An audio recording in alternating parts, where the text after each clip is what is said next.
Supremo Mamata Bandyopadhyay. মঙ্গলে গঙ্গাসাগরে পূর্ণ স্নান আর বুধে মোচড়।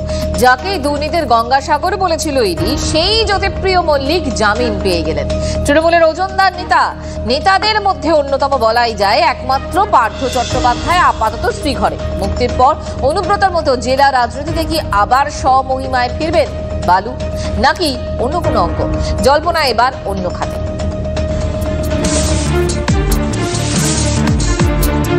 রেশন দুর্নীতি মামলায় আদালতে তাকে কখনো কিংপিং, কখনো কিং মেকার, কখনো আবার দুর্নীতির গঙ্গাসাগর বলেছিল ইডি। এবার সেই জ্যোতিপ্রিয় মল্লিকই জামিন পেয়ে গেলেন। 14 মাস পর জেল মুক্তি হলো রাজ্যের প্রাক্তন মন্ত্রীর। বুধবার সন্ধ্যায় জেল থেকে বাড়ি ফেরেন একদা তৃণমূলের এই দাপুটে নেতা। রেশন দুর্নীতি কাণ্ডে ম্যারাথন জিজ্ঞাসাবাদের পর 2023-এর 27 অক্টোবর জ্যোতিপ্রিয় মল্লিককে গ্রেপ্তার করে ইডি। ঠিকানা হয় প্রেসিডেন্সি সংশোধনাগার। জামিন পেতে মরিয়া জ্যোতিপ্রিয় আদালতে ছোটেন বারবার। প্রতিবারই প্রভাবশালী তত্ত্ব তুলে ইডি তার জামিনের বিরোধিতা করে, কিন্তু এবার আর জামিনের বিরোধিতায় কোনো যুক্তি ধোপে টেকেনি। আমরা দেখছি প্রত্যেকটা তদন্তের ক্ষেত্রেই আদালত নির্দেশ দেওয়ার পরে তদন্ত শ্লথ হয়ে যাচ্ছে। সচেতনভাবে প্রমাণ জোগাড় না করার জন্যে এই অপরাধীরা যারা আছে তারা সব ছাড়া পেয়ে যাচ্ছে। সুপ্রিম কোর্টের রিসেন্ট কিছু রায় এসেছে, তারপর আমরা দেখতে পাচ্ছি বেশ কিছু এই ধরনের দুর্নীতি মামলায় কিছু লোকের জামিন হয়ে যাচ্ছে। কিন্তু আমার বিশ্বাস বাংলার মানুষের দরবারে এই সমস্ত চোর জোচ্চল নেতারা তারা কোনো জামিন পাবেন না। তারা জনতার দরবারে গিয়ে বারবার প্রত্যাখ্যাত হবেন এবং জনতা এদেরকে অ্যাকসেপ্ট করবে না, রাজনীতিতে অ্যাকসেপ্ট করবে না। আদালত যখন জামিনের আবেদন মঞ্জুর করেছেন, তাহলে আদালতও মনে করছেন যে তদন্তে অগ্রগতি নেই, আটকে রাখার প্রয়োজন নেই এবং আটকে রাখার জন্যই আটকে রাখা হচ্ছিল। এইটা আদালত কনভিন্সড হয়েছেন বলেই তো জামিনটা মঞ্জুর করেছেন। এর বাইরে এখানে কোনো রাজনৈতিক মন্তব্যের কোনো অবকাশ নেই।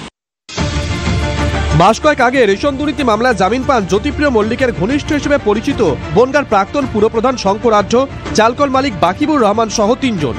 এই যুক্তি দেখিয়ে হাবড়ার বিধায়কের জামিনের রাস্তা আরও সুগম হয়। রেশন দুর্নীতি কাণ্ডে তার গ্রেপ্তারি অস্বস্তিতে ফেলেছিল শাসক দলকে, যদিও তার পাশ থেকে কখনোই সরে যাননি তৃণমূল নেতৃত্ব। বালুকে অ্যারেস্ট করে অনেক কাজ করেছে। ও অ্যারেস্ট করেছে কিসের জন্য? যাতে পার্টির কাজ করতে না পারে, যাতে ইলেকশন করতে না পারে। আর সেই সুযোগে সিপিএম, কংগ্রেস, বিজেপি একসাথে বেরিয়ে পড়েছে রাস্তায়, রোজ মিছিল করছে আর সবাইকে চোর চোর বলছে। অনুব্রত মণ্ডলের পর আরও এক হেভিওয়েটের জামিন। বাম কংগ্রেসের মুখে আরও একবার সেটিং তত্ত্ব।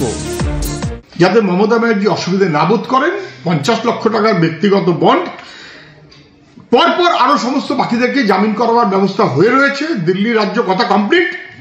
সেটিং এর রাজত্বে পশ্চিমবাংলার দুর্নীতি ভয়াবহ আকার নিচ্ছে এবং আরো ভয়াবহ আকার নেবে।